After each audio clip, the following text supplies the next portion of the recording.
Елбасы Нұрсұлтан Әбішұлы Назарбаевтың болашаққа бағдар рухани жаңғыру бағдарламасын жүзеге асыру мақсатында қазақ елінің тұтастығы мен бірлігін сақтау жолында өлшеусіз үлес қосқан мемлекеттің ірі тұлғасы, әдебиет тарихының көрнекті өкілі, әйгілі жырау Бұхар Жырау Қалқаманұлы және мемлекетшілдік сана атты ғылыми тәжірибелік конференция өтті. Конференция жарыс форматында өтіп, қатысушылардан 400-ге жуық мақалалар келіп түскен. Сонымен қатар ұлттық идея тақырыбында өткен жиында ғалымдар мен профессорлар баяндама жасады.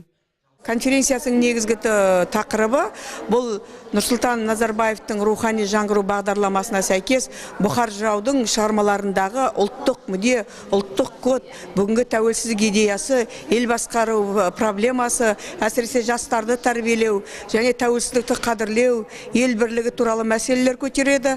Яғни осы конференцияны ұйымдастырып отырған Теміртау қаласының азаматтарына үлкен рахметімізді айтқымыз келеді.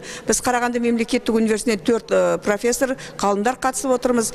Конференцияда көтерілген мәселелердің барлығы ол 18 ғасырдың ғана проблемасы емес, бұл 21 ғасырдағы бүгін тәуелсіз Қазақстанның негізгі мәселелері. Ол сыртқы саясат, ол ел бірлігі, ол жастарды тәрбиелеу, осындай мәселелер көтеріледі.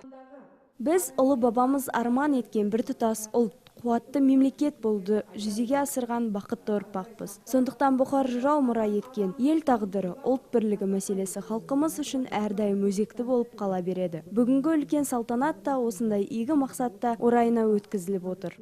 Бүгінгі өтіп жатқан конференцияның практикалық маңызы өте жоғары. Өйткені бабалар сөзінен бүгінгі өмір сүрудің құралы ретінде, өмір сүрудің жаңа манифесі ретінде алуға болады. Яғни ол қалай?